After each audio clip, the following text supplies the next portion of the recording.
Bismillahirrahmanirrahim. Welcome to you in the class of Cambridge O-Level Arabic 3180. I am Abdullah Mansoor, and today we are going to talk about the paper pattern of Arabic 3180. Cambridge O-Level language qualifications हमारी जो होती हैं वो मुख्तलिफ foreign languages के बारे में होती हैं और उन्हीं फ़ॉरेन लैंग्वेजेस में एक अरबिक है। इसी तरीके से हमारे यहाँ पाकिस्तान में बहुत सारे बच्चे Urdu as a foreign language देते हैं जो 3248 है। ये उर्दू का सिलेबस होता है। तो यहाँ पे हम बात करेंगे सबसे पहले कि ये जो हमारी क्वालिफिकेशन है ये यूनिवर्सिटीज़ के अंदर भी एक्सेप्ट की जाती हैं और एम्प्लॉयर्स भी इसको एक्सेप्ट करते हैं as a proof of knowledge and understanding of a language. ठीक है। तो इसके अंदर जो जब बच्चा ये कोर्स कर लेता है अरबिक का तो उसके अंदर क्या क्वालिफिकेशन होनी चाहिए, उसके अंदर क्या सलाहियत होनी चाहिए। तो सबसे पहली बात तो ये है कि उसके अंदर कम्युनिकेशन उसकी बड़ी अच्छी हो जानी चाहिए, क्लियर होनी चाहिए, एक्यूरेट और इफेक्टिव होनी चाहिए, लेकिन राइटिंग के अंदर। यानी हमारा जो ये वाला सिलेबस है 3180 का, ये रीडिंग और राइटिंग को फोकस करता है। इसके अंदर स्पीकिंग और लिसनिंग शामिल नहीं होती। इसी तरीके से कम्युनिकेट कम्युनिकेशन जो है वो राइटिंग में, रिटन कम्युनिकेशन बेहतर हो जाती है। अंडरस्टैंडिंग जो आपकी रीडिंग की होती है, तो यानी आप किसी टेक्स्ट को पढ़ के अरबिक में जब आप पढ़ के उसको अंडरस्टैंड कर लेते हैं, उसको समझ लेते हैं, तो वो भी आपकी इससे अच्छी होनी चाहिए, बेहतर होनी चाहिए। वोकेबलरी, ग्रामर और स्पेलिंग, पंक्चुएशन, ये 4 चीज़ें हैं जिन पर आपकी ग्रिप होनी चाहिए अवेयरनेस के हिसाब से। ठीक है। इसी तरीके से एक पर्सनल स्टाइल और अवेयरनेस डेवलप हो जाती है हमारी टारगेट लैंग्वेज की। अच्छा, ये जो हमारा अरबिक का कोर्स होता है, अरबिक ओ लेवल का, इसमें जो एग्जामिनर है वो ये बात समझता है कि आपकी ये फर्स्ट लैंग्वेज नहीं है अरबिक, लेकिन आपका कुछ बैकग्राउंड है। यानी कि आप जो अरबिक बिल्कुल स्क्रैच से शुरू नहीं कर सकते कि आप बिल्कुल एज अ बिगनर आप शुरू कर रहे हैं और आप कह रहे हैं कि भाई मुझे ओ लेवल से अरबिक पढ़नी है, मैं डायरेक्ट पढ़ लूँ। ऐसा नहीं हो सकता। आपको एक कम से कम एक बिगिनर लेवल का एक कोर्स करना पड़ेगा, 6-8 महीने आपको लगाने पड़ेंगे अगर आप उसको एक्सक्लूसिवली पढ़ना चाहते हैं। वरना आमतौर पर जो बच्चे पढ़ रहे होते हैं वो 6, 7, 8 तकरीबन पढ़ते हैं, जो कि स्टेज 3 होता है हमारा, KS3। इंग्लैंड का जो नेशनल करिकुलम है उसका एक ये स्टेज है, KS3 इसको कहते हैं, KS3 प्रोग्राम। आपको कम से कम इतनी अरबिक आनी चाहिए। तो ये फॉरेन लैंग्वेजेस के हिसाब से, मॉडर्न फॉरेन लैंग्वेजेस जो होती हैं उसमें आपका KS3 का लेवल होना चाहिए। तो KS3 लेवल के अंदर हमारे पास एक बच्चा जब KS3 लेवल तक पहुंच जाता है, उसकी एबिलिटी क्या होती है ये हमें देखना चाहिए। उसकी सबसे पहली जो बात है उसके अंदर कि वो किसी टेक्स्ट को पढ़ के उसका पर्पस समझ ले, उसके इम्पोर्टेंट आइडियाज को समझ ले, उसके उसका जो जो टेक्स्ट है उसकी जो और डिटेल्स हैं उनको समझ लें। मिसाल के तौर पे अगर कोई वो स्टोरी पढ़ता है, कोई सॉन्ग पढ़ता है, कोई पोम पढ़ता है या कोई लेटर पढ़ता है, तो उसको वो सब समझ में आना चाहिए, उसके इम्पोर्टेंट आइडियाज़ और उसकी सारी डिटेल्स। इसी तरीके से वो टू इंग्लिश ट्रांसलेशन कर सकता हो उस टेक्स्ट का। सही है। मिसाल के तौर पे अगर आप यहाँ पे अरबिक पढ़ रहे हैं तो आप अरबिक को इंग्लिश में, आपके पास अगर अरबिक का कोई टेक्स्ट आता है तो इंग्लिश में आप कन्वर्ट कर सकें। एक इसी तरीके से अगर कोई आपको पैसेज लिखने के लिए दिया जाता है, आपको कोई ऐसे दिया जाता है, तो आप उसको ऐसे को लिख सकें। आपकी ग्रामर, वोकेबलरी आपकी बेहतर होनी चाहिए, ठीक होनी चाहिए, एक्यूरेट होनी चाहिए और आप उसके अंदर अपने आइडियाज़ और ओपिनियन को शेयर कर सकें, एक्सप्रेस कर सकें। इसी तरीके से अगर आपको इंग्लिश लैंग्वेज में कोई टेक्स्ट दिया जाए तो आप उसको अरबिक में भी कन्वर्ट कर सकें। तो थोड़ी बहुत आपकी सिलेबस को शुरू करने से पहले आपके अंदर ये 3-4 किस्म की एबिलिटीज़ होनी चाहिए, तब आप अ, ओ लेवल्स का सिलेबस शुरू कर सकते हैं। वरना फिर आपको चाहिए कि आप पहले बेसिक कोर्स करें और बेसिक चीज़ें सीखें, उसके बाद आप ओ लेवल अरेबिक की तरफ। पेपर पैटर्न की जब हम बात करते हैं तो पहला, इसके अंदर 2 पेपर्स होते हैं, पेपर 1 और पेपर 2। पेपर 1 आपका होता है कंपोज़िशन का। ठीक है? फ़ोकस करता है कंपोज़िशन को, राइटिंग को चेक करता है, उसको टेस्ट करता है। 1.5 घंटे का ये पेपर होता है, इसके 45 मार्क्स होते हैं। इसके अंदर 2 तरह के 2 सेक्शंस होते हैं, सेक्शन ए और सेक्शन बी। सेक्शन ए के अंदर आपको 3 टॉपिक्स दिए जाते हैं, लेटर, रिपोर्ट और स्पीच और डायलॉग। ये 3 टॉपिक्स दिए जाते हैं। इन 3 में से किसी एक पर आपको 120 वर्ड्स का एक अ, ऐसे या डायलॉग या मतलब रिपोर्ट, लेटर वगैरह कुछ लिखना होता है।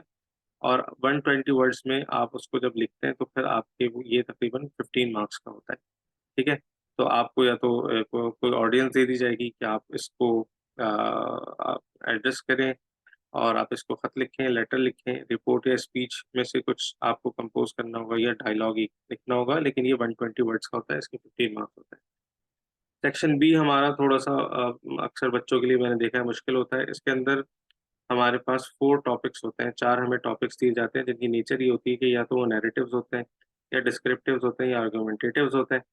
तो आपको इस तरीके से 4 टॉपिक्स मिलेंगे और आपको उन 4 में से किसी एक पर एसे लिखना होगा, लेकिन ये एसे आपका थोड़ा-सा लेंथी होता है। ये 200 वर्ड्स का होता है और ये अरेबिक में आपको लिखना होता है।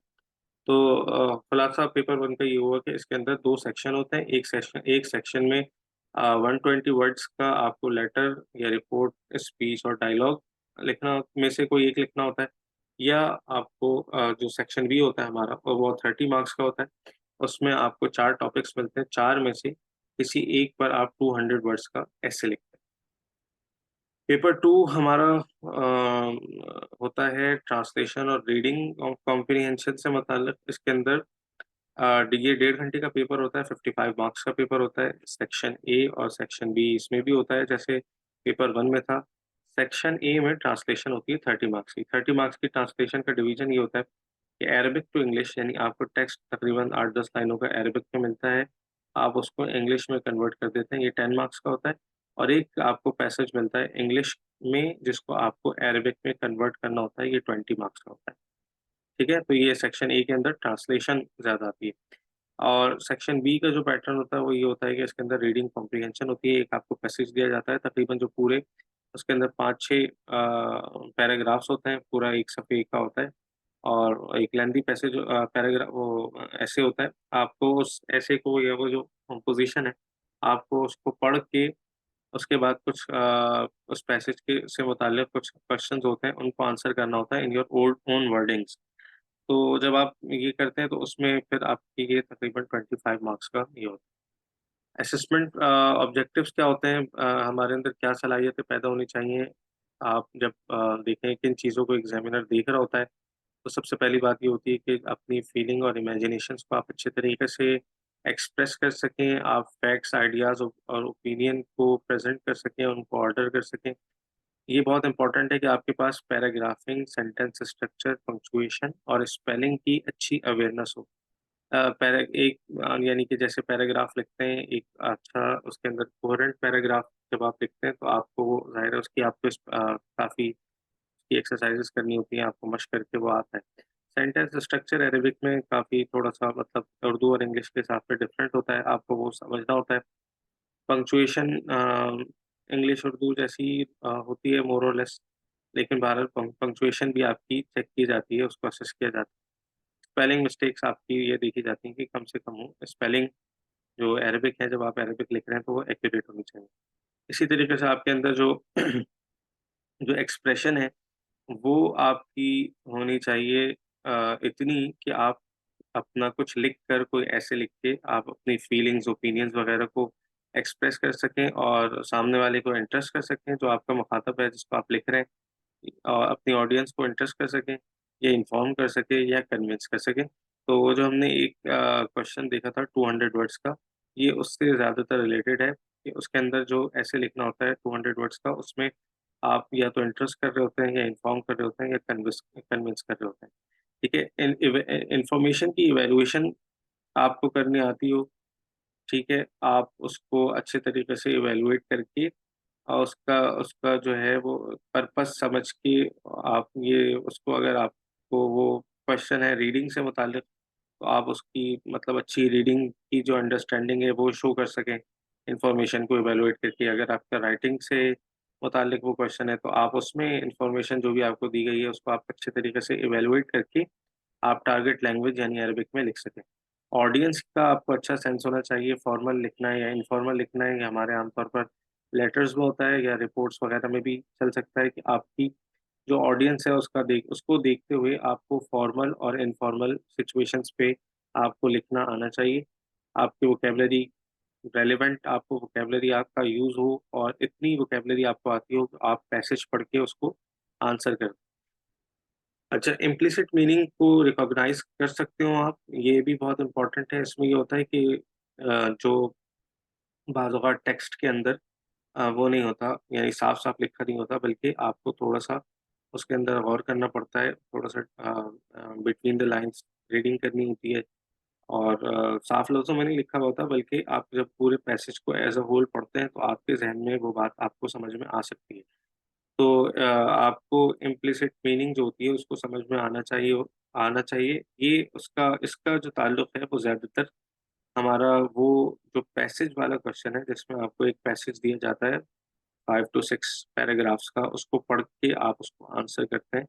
तो आपके अंदर ये सलाहियत होनी चाहिए कि आप उसके अंदर बाज़ क्वेश्चन्स तो बिल्कुल सादे से होते हैं और जो लिखा हुआ है उसी को वो एड्रेस कर रहे होते हैं, लेकिन बाज़ क्वेश्चन ऐसे होते हैं जो इम्प्लिसिट मीनिंग को एड्रेस कर रहे होते हैं। आप फिर उसको समझते हैं और उसको समझ के आप उसको फिर आंसर करते हैं इन योर ओन वर्डिंग्स। तो ये इम्पोर्टेंट है कि आप वो जो पैसेज होता है उसका जो आंसर हम करते हैं वो हम अपनी वर्डिंग्स में करते हैं, उसको एज़ इट इज़ लेके लिख नहीं देते। ठीक है, तो ये हमारे कुछ असेसमेंट ऑब्जेक्टिव्स हो गए। हम इसको पढ़ते कैसे हैं?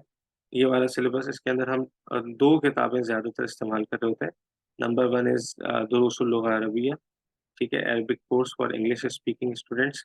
ये हम Medina university, Medina Islamic university जो मदीना मुनव्वरा में है, उसका एक डिज़ाइन्ड एक कोर्स है। इसका एक तो ये दुरूसुल लुग़ा अरबिया, ये असल ओरिजिनल बुक का नाम है। इसका एक इंग्लिश वर्ज़न है, जो मदीना अरेबिक रीडर के नाम से यहाँ कर पाकिस्तान के कराची के बहुत सारे स्कूलों में पढ़ाया जाता है। तो बेसिकली ग्रामर वगैरह टाइप की चीज़ें हम इससे कर रहे होते हैं। और एक हमारी ये वो वाली बुक्स हैं अल अरबिया बैन यदैक, ये आपके तकरीबन इसके 4 लेवल्स हैं, हर लेवल के अंदर 2 बुक्स हैं। तो अगर आप ये कर लेते हैं, ये वाली बुक पूरी कर लेते हैं, तो आपको जो रीडिंग और राइटिंग से जैसी जो आपकी वो आती हैं, एक्सरसाइज़ेज़ आती हैं, वो बहुत अच्छे तरीके से आप उसकी तैयारी कर सकते हैं। तो ग्रामर, स्पेलिंग, पंक्चुएशन वगैरह साइड वो हम देख रहे होते हैं दुरूस उल लुग़ा से, और रीडिंग और राइटिंग और कम्युनिकेशन ये अल अरबिया बैन यदैक से अगर आप पढ़ते हैं तो इंशाल्लाह आपको बहुत अच्छे तरीके से कम से कम भी अगर कोई बच्चा पेपर दे रहा होता है तो उसको कम से कम इसका लेवल 3 तो कर ही लेना चाहिए। और लेवल 3 के बाद फिर वो पेपर पैटर्न वगैरह इस तरह की चीज़ें सीख ले तो इंशाल्लाह उम्मीद है कि आराम से उसका बहुत आसानी से स्टार आ सकता है। तो ये हमारा एक ओवरव्यू था पेपर पैटर्न से मुताल्लिक, और इसमें ये जो बात इम्पोर्टेंट है वो ये है कि ये कोर्स आप डायरेक्ट एज़ अ बिगिनर शुरू नहीं कर सकते, बल्कि आपको एक कोर्स पहले इस सिलेबस को पढ़ने से पहले ही करना चाहिए। आपकी थोड़ी बहुत अरबिक की अंडरस्टैंडिंग होनी चाहिए, कम से कम इतनी कि आप एक पैसेज को पढ़ के उसका मेन आइडिया समझ लें, और कुछ थोड़ी बहुत आपकी राइटिंग की स्किल्स होनी चाहिए। तो फिर आप ये कोर्स शुरू करें तो इंशाल्लाह फिर आप इस कोर्स में एक्सेल कर सकते हैं। जज़ाकल्लाह खैर।